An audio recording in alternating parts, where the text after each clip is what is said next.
இன்றைய பரபரப்பு நிகழ்ச்சிக்கு உங்களை வரவேற்கிறோம். வழங்குவதற்காக நான் பிரியவதனா. பெத்த குழந்தையோட உடல்ல சூடு வச்சும் மிளகாய் பொடி கலந்த சாதத்தை சாப்பிட வற்புறுத்தியும் தினமும் சித்திரவதை செஞ்சு இருக்காங்க. தாயின் அந்தரங்க ரகசியத்தை கண்டுபிடித்ததால் சிறுமிக்கு கொடுக்கப்பட்ட பனிஷ்மெண்ட் நம்மள பதற வைக்குது. பெத்த மகளின் கால்களில் தாயே தோசை கரண்டியால் சூடு வைத்ததற்கான புகைப்பட ஆதாரங்கள் தான் இது.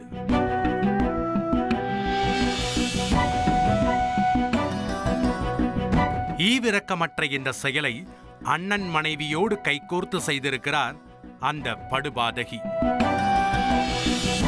கல் நெஞ்சம் படைத்த அந்த இல்லத்தரசிகளின் பெயர் மணிமேகலை மற்றும் அனிதா. இவர்கள் எதற்காக குழந்தையை சித்திரவதை செய்தனர் என்பதை கண்டறிய திட்டக்குடி செய்தியாளர் அருளை விசாரணையில் களமிறக்கினோம். கடலூர் மாவட்டம் திட்டக்குடி அருகே உள்ள புடையூர் கிராமத்தைச் சேர்ந்தவர் ஜோதி. இவருக்கு மணிமேகலை என்கிற மனைவியும் 2 பிள்ளைகளும் இருந்துள்ளனர். வெளிநாட்டில் வேலை பார்த்து வந்த ஜோதி 1 வருடத்திற்கு முன்பு உடல்நலக் குறைவு காரணமாக சொந்த ஊருக்கு திரும்பியுள்ளார். மருத்துவமனையில் பரிசோதனை செய்து சிகிச்சை மேற்கொண்டு வந்த நிலையில் ஜோதி திடீரென உயிரிழந்துள்ளார். இதைத் தொடர்ந்து பிள்ளைகளோடு மணிமேகலை அவரின் அண்ணன் வீட்டில் வசித்து வந்ததாக தெரிகிறது. இந்த சூழலில்தான் அண்ணன் மனைவி அனிதா மணிமேகலையின் 9 வயது மகளை தினமும் சித்திரவதை செய்ய தொடங்கியுள்ளார். உப்பில் முட்டிப்போட வைத்து தண்டனை கொடுப்பது, மிளகாய் பொடி கலந்த சாதத்தை சாப்பிட சொல்லி வற்புறுத்துவது, தன்னை விட நீளமான தலைமுடி வைத்திருந்தால் அதை வெட்டுவது, தன்னுடைய மகளை விட அதிக மதிப்பெண்கள் பெறக்கூடாது என மிரட்டல், இப்படி ஏராளம்.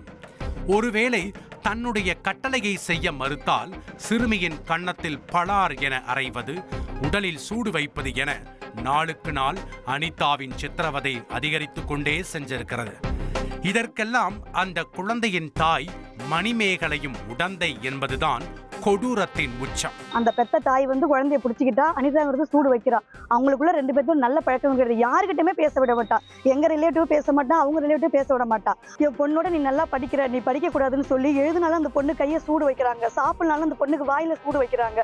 என் பொண்ணோட நீ படிக்க கூடாது, நீ ஸ்கூலுக்கே போக கூடாதுன்னு ஒரு மாசத்துக்கு 1 நாள் தான் ஸ்கூலுக்கு அனுப்பி விடுறாங்க. எப்படி நீ என் மோளோட அதிக நீ மார்க் எடுக்கலாம், நீ ஃபெயில் ஆகி என் மோ கூட தான் நீ படிக்கணும், அதிக நீ மார்க் எடுத்து பள்ளியும் போகக்கூடாதுன்னு அந்த பையனை பால் சென்டருக்கு ஸ்கூலுக்கு போகாம 2 குழந்தையுமே அப்படி கொடுமை பண்றாங்க. ஒரு கட்டத்தில் சிறுமிக்கு நடக்கும் கொடுமைகளை சகித்துக் கொள்ள முடியாத மணிமேகலையின் தாய் வள்ளியம்மை மகளையும் மருமகளையும் கண்டித்துள்ளார். ஆனால் அதனை சிறிதும் பொருட்படுத்தாத 2 ராட்சசிகளும் சிறுமிக்கு கொடுத்து வந்த தண்டனையை மேலும் தீவிரப்படுத்தி உள்ளனர். அதை என்னுடைய தம்பி மாமியார் வள்ளியம்மைங்கிறவங்க போயிட்டு கேட்டிருக்கிறாங்க. மகளையும் மாமியாவிலையும் கேட்டிருக்கிறாங்க, மருமகளையும் கேட்டிருக்கிறாங்க. அதுக்கு நீ நடி, இதுக்கு ஆளு, நீ இதை வெளியே சொன்னா ஒன்னு பொண்ணுடுவோன்னு சொல்லி எங்க தம்பியோட மாமியா வள்ளியம்மையை மிரட்டிருக்கிறாங்க. பெத்த தாயே இந்த கொடூரத்தை செய்ய துணிந்தது எப்படி என விசாரித்த போது மேலும் பல திடுக்கிடும் தகவல்கள் கிடைத்துள்ளது. மணிமேகலை அதே பகுதியைச் சேர்ந்த ஆண் நண்பருடன் தகாத உறவில் இருந்ததாகவும் அந்த கள்ளக்காதலுக்கு அனிதா உதவி வந்ததாகவும் தெரிகிறது. இந்த ரகசியத்தை சிறுமி கண்டுபிடித்து விட்டதால் தான் அவரை அத்தையும் தாயும் தினமும் சித்திரவதை செய்து கொடுமைப்படுத்தி வந்ததாகவும் குற்றம் சாட்டி உள்ளனர்.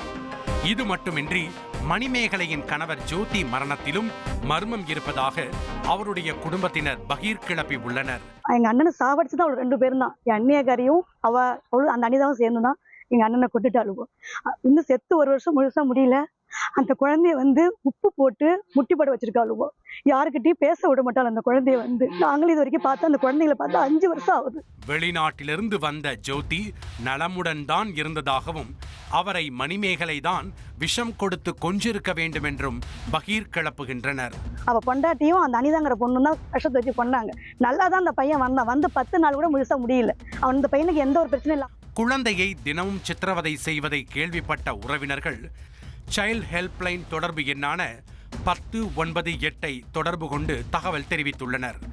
அதிகாரிகள் பாதிக்கப்பட்ட சிறுமியிடம் மேற்கொண்ட விசாரணையில் அனிதாவும் மணிமேகலையும் சித்திரவதை செய்தது உறுதியாகி உள்ளது. நடந்த சம்பவம் தொடர்பாக வழக்கு பதிவு செய்த போலீசார் அனிதாவையும் மணிமேகலையையும் கைது செய்து நீதிமன்றத்தில் ஆஜர்படுத்தி சிறையில் அடைத்துள்ளனர். இருவருக்கும் ஜாமீனில் வெளிவர முடியாதபடி கடுமையான தண்டனை வழங்க வேண்டும் என்றும், ஜோதியின் மர்ம மரணம் குறித்தும் அவர்களிடம் விசாரணை மேற்கொள்ள வேண்டும் என்றும் வலியுறுத்தியுள்ளனர். நெல்லை மாவட்டம் அம்பை பக்கத்துல தெருவுல விளையாடிக்கிட்டு இருந்த சிறுமிய தெருநாய் ஒண்ணு முகத்தை கடிச்சு கொதறி இருக்கு. நாய் கடிச்சதுல வாய் கிழிஞ்ச நிலையில அந்த சிறுமி மருத்துவமனையில அட்மிட் பண்ணப்பட்டிருக்காங்க. காயங்களுடன் மீட்கப்பட்ட நாய் அரசு விலங்குகள் நல மருத்துவமனையில் அனுமதிக்கப்பட்டது. இருசக்கர வாகனத்தில் நாயை கட்டி இழுத்து வந்த நபரை போலீசார் தேடி வருகின்றனர். கோவை மாவட்டம் பொள்ளாச்சி பக்கத்துல இருக்கிற அரசு பள்ளியில ஆசிரியர்கள் 2 பேரு தப்பா நடந்துகிட்டதா மாணவிங்க சொல்லி இருக்கிறாங்க. பெரிய அதிர்ச்சியை ஏற்படுத்தி இருக்கு. நீங்க எந்த ஸ்கூல்ல படிக்கிறீங்க? Government higher secondary school 10th கடுகு. நீங்க 11th படிக்கிறேன். நீங்க 10th படிக்கிறேன். நீங்க என்ன ஸ்டாண்டர்ட் படிக்கிறீங்க? 10th standard. 10th standard. Okay. உங்க ஸ்கூல்ல என்னமா பிரச்சனை? எங்க ஸ்கூல்ல பாட்னி சாரும் மியூசிக் சாரும் பேட் டச் தான் பண்ணுவாங்க. Bad touch. பேட் டச்னா எந்த மாதிரி? பாட்னி சார் மேனேஜ்மெண்ட் பார்த்துட்டு இருக்காரு. ஓகே. அதனால அவர் என்கரேஜ் பண்றேன் அப்படி சொல்லிட்டு தொடைய தட்டுறதும் முதுக பிடிச்சி தட்டுறதும் அந்த மாதிரி தான் பண்ணுவாரு. ஓகே. மியூசிக் சாரும் அதே மாதிரி தான். இப்போ டான்ஸ் ப்ரோக்ராம் ஏதாவது கண்டென்ட் பண்றாங்க அப்படின்னு சொன்னா நாங்க பிராக்டிஸ்க்கு போவோம்ல, அப்போ நீ ஸ்டெப் இப்படி போடுமா அப்படி போடுமா சொல்லி இடுப்புல கை வைக்கிறது அந்த மாதிரி எல்லாம். தந்தையையும் சித்தியையும் கறி வெட்டுற கத்தியால வெட்டி கூறு போட்டு ஏரில வீசி இருக்காரு இங்க ஒரு இளைஞர். 23 வயது வாலிபர் இரட்டை கொலையாளியாக. காரணம் என்ன?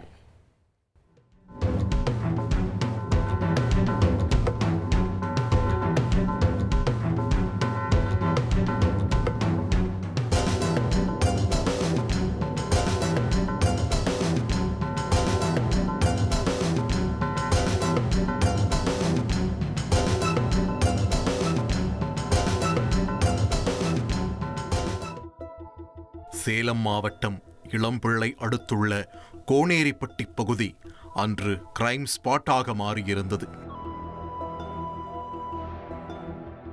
ஒட்டுமொத்த ஊரும் வேடிக்கை பார்க்க ஏரிக்கரை மேட்டில் வரிசை கட்டி வந்து நின்றது காவல் வாகனங்கள்.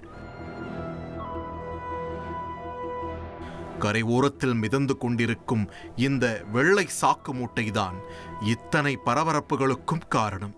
சாக்கு மூட்டையை மீட்டு பிரித்து பார்த்த போலீசாருக்கு எதிர்பார்த்து வந்தது கிடைத்தது. உள்ளே இருந்தது ஒரு கணவன் மனைவியின் கைகளும் தலையும். முண்டங்கள் தனித்தனியாக மற்றொரு ஏரியில் வீசப்பட்டிருக்கிறது. அதை வெட்டி வீசிய கொடூரன்தான் காருக்குள் பத்திரமாக கைது செய்து வைத்திருக்கும் இந்த பச்சை சட்டை. இவர் வேறு யாருமல்ல, கொல்லப்பட்டவரின் ஆசை மகன். ஆம், பெற்ற மகனே தந்தையையும் சித்தியையும் கண்டதுண்டமாக வெட்டி சாக்குப்பையில் மூட்டை கட்டி 2 ஏரிகளில் வீசியிருக்கிறார்.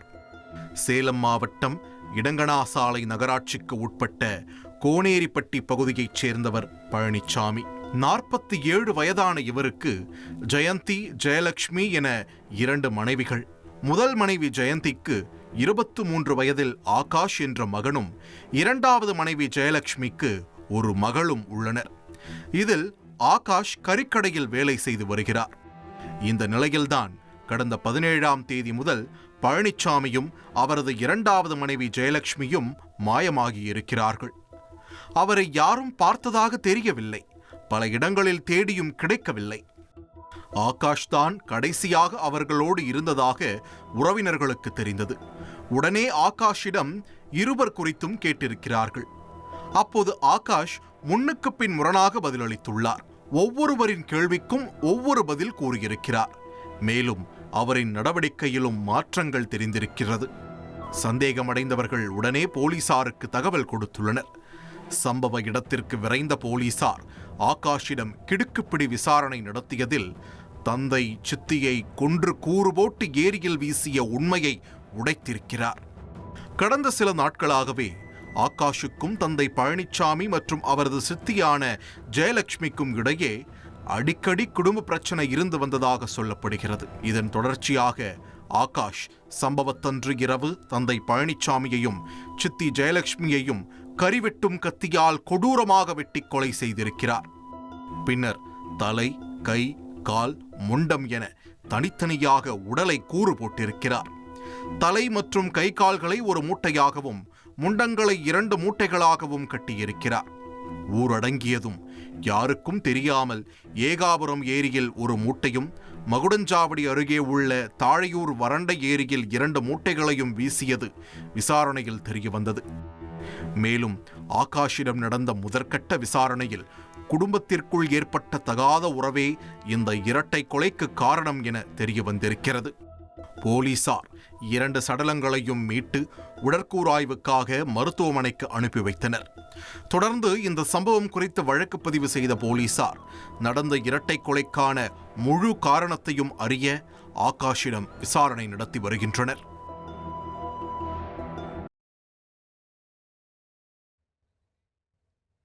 புதுக்கோட்டையில தேமுதிக அலுவலகம் திறக்கிற விழாவில் 2 கோஷ்டி மாறி மாறி தாக்கிக்கிட்ட சம்பவத்தோட காட்சிதான் இது.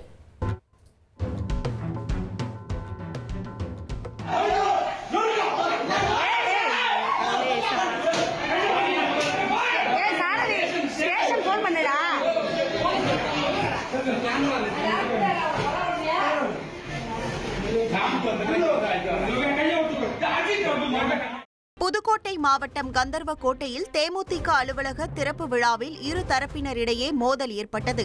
கந்தர்வக்கோட்டை சட்டமன்ற தொகுதி தேமுதிக அலுவலகத்தை அக்கட்சியின் வடக்கு மாவட்ட செயலாளர் கார்த்திகேயன் திறந்து வைத்தார். அப்போது தேமுதிகவினருக்கும் மற்றொரு கும்பலுக்கும் இடையே கடும் மோதல் ஏற்பட்டது.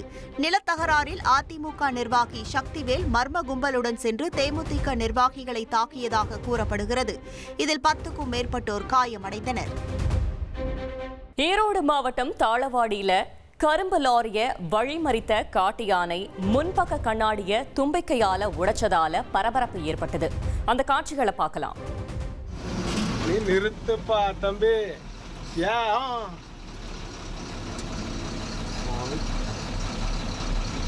ஓய் கால் மடிக்தோ வா ஜடர் இந்த குடுபடோ கோடு கோடு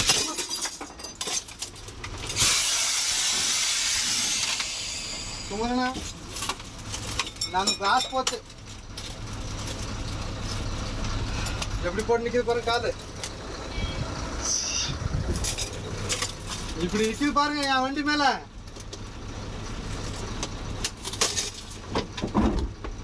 என் வண்டினா. செங்கல் சூளையில கூலி வேலை பார்த்த ஒரு தொழிலாளி கருத்தறுத்து கொல்லப்பட்டுள்ள ட்ரம்முக்குள்ள அடைக்கப்பட்டிருக்காரு.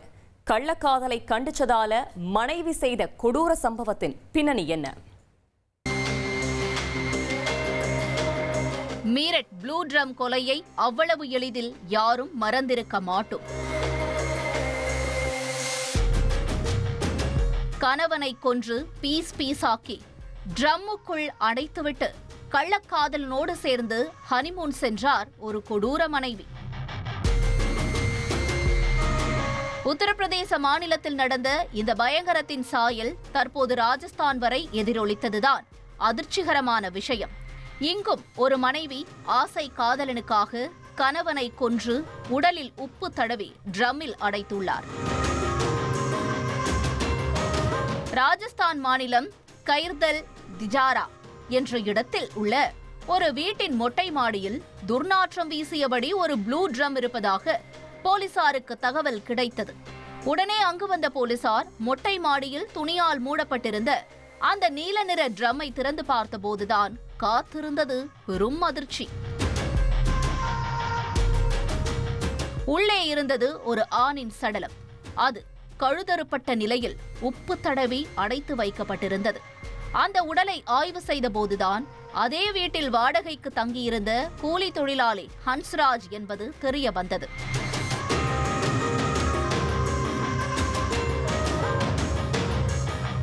உத்தரப்பிரதேச மாநிலம் ஷாஜகான்பூரைச் சேர்ந்த ஹன்ஸ்ராஜுக்கு சுனிதா என்ற பெண்ணுடன் திருமணமாகி 3 குழந்தைகள் உள்ளனர். இவர்கள் கடந்த சில மாதங்களுக்கு முன்பு ராஜஸ்தான் மாநிலத்திற்கு குடிபெயர்ந்திருக்கிறார்கள். கைர்தல் திஜாரா பகுதியில் வாடகைக்கு வீடெடுத்து குடும்பத்துடன் தங்கி அங்குள்ள ஒரு செங்கல் சூளையில் கூலி வேலை செய்து வந்திருக்கிறார் ஹன்ஸ்ராஜ். இந்த நிலையில்தான் சம்பவத்தன்று இப்படி மொட்டை மாடியில் ட்ரம்மில் அடைக்கப்பட்ட நிலையில் சடலமாக கிடந்துள்ளார்.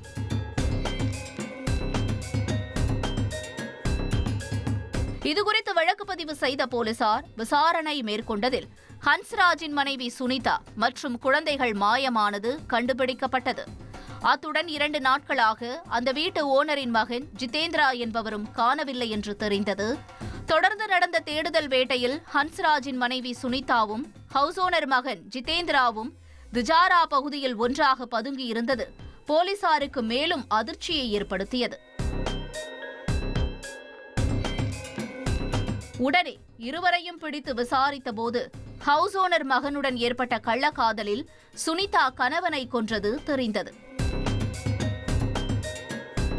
கூலி தொழிலாளியான ஹன்ஸ்ராஜ் மது போதைக்கு அடிமையாக இருந்துள்ளார்.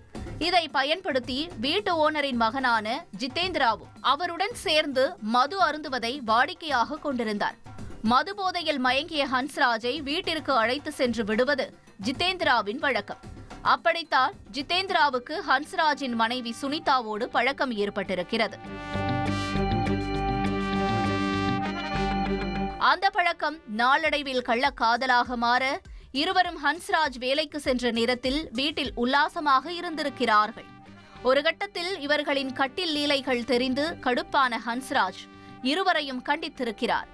ஆனாலும் அடங்காத ஜிதேந்திராவும் சுனிதாவும் ஹோட்டலில் ரூம் போட்டு செல்லாபித்திருக்கிறார்கள். மேலும் இருவரும் ஒன்றாக அமர்ந்து ரீல் செய்தும் இன்ஸ்டாவில் அப்லோட் செய்துள்ளனர்.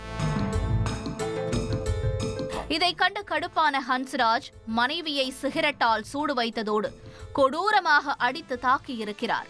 இதனால் ஆத்திரமடைந்த சுனிதா கள்ளக்காதலுக்கு தடையாக இருக்கும் கணவனை தீர்த்து கட்ட திட்டம் போட்டிருக்கிறார். அதன்படி சம்பவத்தன்று மதுபோதையில் வீட்டிற்கு வந்த ஹன்ஸ்ராஜை சுனிதாவும் ஜிதேந்திராவும் சேர்ந்து கழுத்தறுத்து கொலை செய்திருக்கிறார்கள். உடல் முழுதும் உப்பு தடவி ட்ரம்மில் அடைத்து வீட்டு மொட்டை மாடியில் வைத்துவிட்டு எஸ்கேப் ஆனது விசாரணையில் தெரிய வந்தது.